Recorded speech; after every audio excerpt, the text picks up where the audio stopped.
Have you murdered anyone today? Are you sure about that? There's a reason why I am very, very careful about the things I say. I'm very careful about the things I report. I'm very careful about how I go about my everyday life and my interactions with other people. This is not going to be one of my more popular videos. However, it's going to be extremely accurate. What you're looking at is just a copy of the scriptures. It's nothing magical, just a copy of the scriptures here. I will leave a link in the description of the video directly to the publisher. I believe it's the publisher where you can get these. They don't charge, they don't buy in bulk and charge for profit like some others do when it comes to these particular Bibles. So I will leave the link to ISR directly. What we're looking at is Proverbs 25, chapter 25. And let's just kind of go right down it here. Starting off with these two are Proverbs of Shalomah, and I cannot pronounce a lot of these names, so forgive me.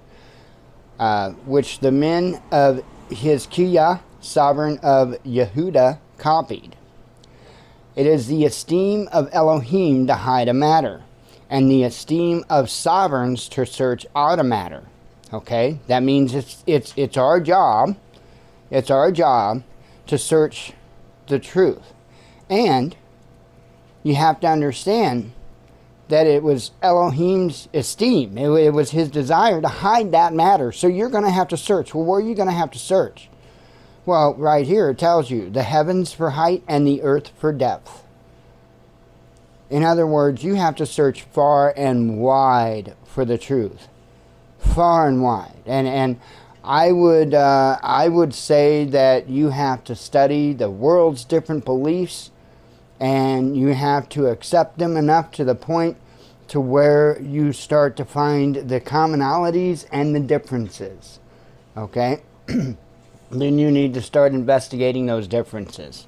Take note of the commonalities and start investigating the differences, because not all of the differences are incorrect. And in fact, on the contrary, many times there is something about those differences that you need to know. Much of this is for the eyes to see and the ears to hear. So that's where it says you have to search, but it says the heart of the sovereign is unsearchable.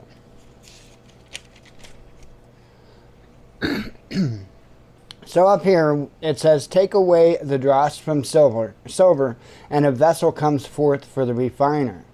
Okay, take away the wrong from before the sovereign, and his throne is established in righteousness. Okay, so in other words, just because you are a follower, just because you say you live apart, in other words, if you're still doing wrong, guess what? You're not righteous. You're not righteous. And that is kind of what you're supposedly trying to be, right? You're trying to be righteous. You're not just trying to you know, make it appear like you're doing right. So anyway, it gets really interesting here. Do not exalt yourself before a sovereign, and do not stand in the place of great men. Okay? Maybe we should not be focused on trying to become great men ourselves. Maybe we should not be focused on spending a lot of time admiring those that we view as great men. Maybe we need to put our, you know, idols in check. Maybe. For it is better for him to say to you, come up here, than that you should be put lower before a noble whom your eyes have seen, which essentially is saying the exact same thing I just said, okay? You need to be looking to the Father.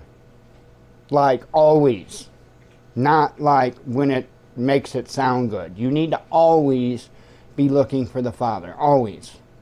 Always. Do not go forth to strive in haste, for what would you do in the end when your neighbor has put you to shame? Okay? Do not go forth to strive in haste, for what would you do in the end when your neighbor has put you to shame? Plead your case with your neighbor himself, and do not disclose the secret of another. So this is saying that essentially when you have a problem with somebody, you're supposed to go to them directly. Directly. You're not supposed to go and talk to other people about that matter. You're supposed to go directly to that person, right?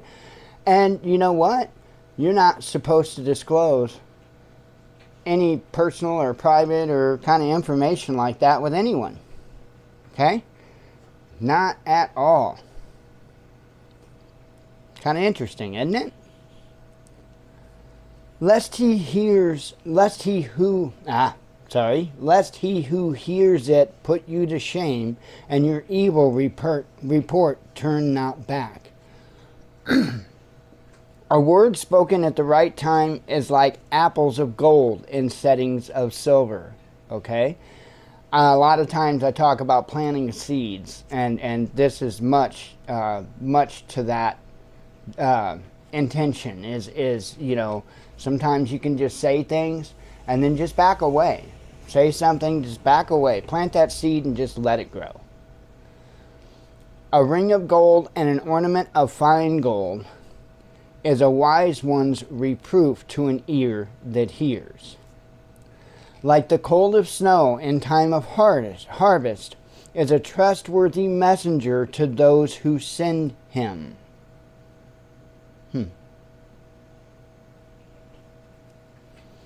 For he refreshes the life of his masters. He who boasts of his gifts falsely is like clouds and wind without rain. Though patience as a ruler is persuaded, and a soft tongue shatters a bone, have you found honey? Eat only as much as you need, lest you be satisfied with it and vomit. Interesting stuff there. All that I just read. A soft tongue shatters a bone. And what about this honey? You mean we aren't supposed to just bathe in the riches and just call out to the name of the Father and say, thank you for all these blessings. I know you want me to live this way. I know you want me to have excess. You know, I've brought this up before, and nobody will take me up on the challenge. I don't know why, but I'm looking to find the one disciple that had all the riches. Can somebody point that out to me? Because as I recall how it happened, is they had to give everything up and go follow Yeshua. Am I correct? They had to give everything up and go follow Yeshua. You know, they didn't just take in and take in and take in and just have tons of stuff and just, no, I don't remember that from any of the disciples. Do you? I don't.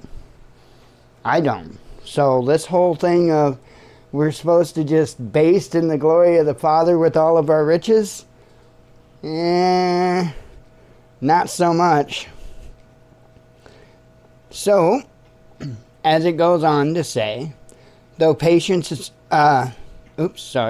started rereading that. Make your foot rare in your neighbor's house, lest he gets enough of you and hate you. Okay, in other words, you know, you shouldn't constantly be bothering people with stuff, right? You should try to take care of as much as you can on your own. Do what you can to take care of what you can on your own. And then, you know, but you shouldn't constantly be bothering people. A man bearing false witness against his neighbor is like a club and a sword and a sharp arrow. Remember the first thing I had asked you? If you'd murdered anybody today? Well, you see, it's one thing if you look in Webster's dictionary as to the definition of a word, and it's another thing if you actually know the biblical definition of a word. See, we can't talk the Bible if we're going to be talking Webster's dictionary, because the two don't coincide. Absolutely not. Of course, in the Bible, to murder somebody, yeah, to end their life, that's one way you can murder somebody. But also, you also murder somebody by bearing false witness against them. Absolutely. That's why I asked that question. Because the murder today is so rampant in our world, in a biblical sense. I mean, almost everyone is a murderer.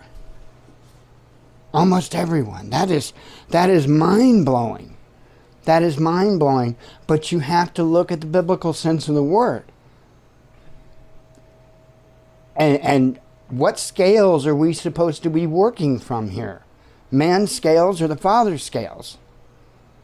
So if we're supposed to be working from the Father's scales and the Father's definitions, shouldn't we be trying to walk a little more straight? I would think. It goes on to say, trust in a treacherous man in a time of distress is like a broken tooth or a foot out of joint.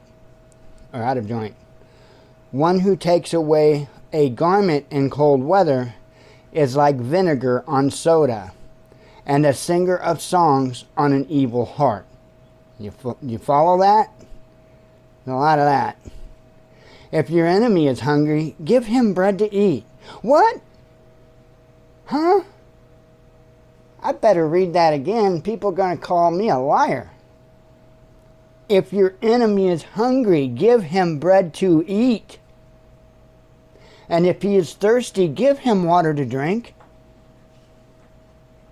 For you are heaping coals of fire on his head. See, you're not hurting him by depriving him of food or something to drink.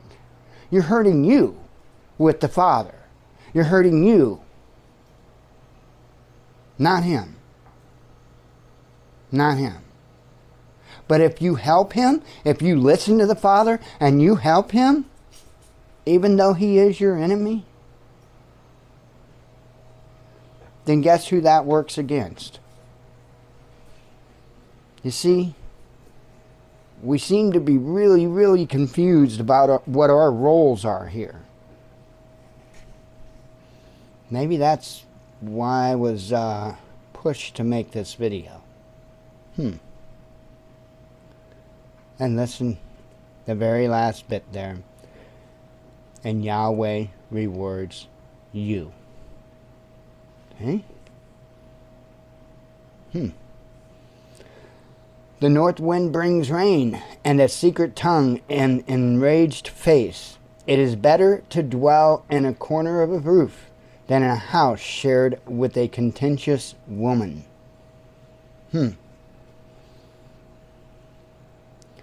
Gotta get the evil out of the camp, man. Gotta get the evil out of the camp. And you have to take a sober look at your camp. A sober look. And you gotta deal with the evil. If you've got people openly murdering other people in the biblical sense of the word, then that is evil in your camp that you better remove. I'm not telling you this. This isn't the stuff. I'm not telling you. This isn't. I'm reading the Bible, the same Bible a lot of people claim to read. Like cold water to a parched throat is good news from a distant land. A righteous man who gives away before the wrong is like a muddied spring and a ruined fountain. It is not good to eat much honey. It is esteemed to seek one's own esteem. Is it esteemed to seek one's own esteem? A man who has no control over his spirit is like a broken down city without a wall. You can't get control of your emotions. And that means all emotions, including things like disappointment. Folks, I know there's a lot of people that talk about coming out of her, my people. I would beg you to understand that many of those folks talking about it aren't even coming close to the target. I truly do hope you come out of her. You see the world in a much, much different light. But let me tell you what, not going to be an easy world to live in. Shalom.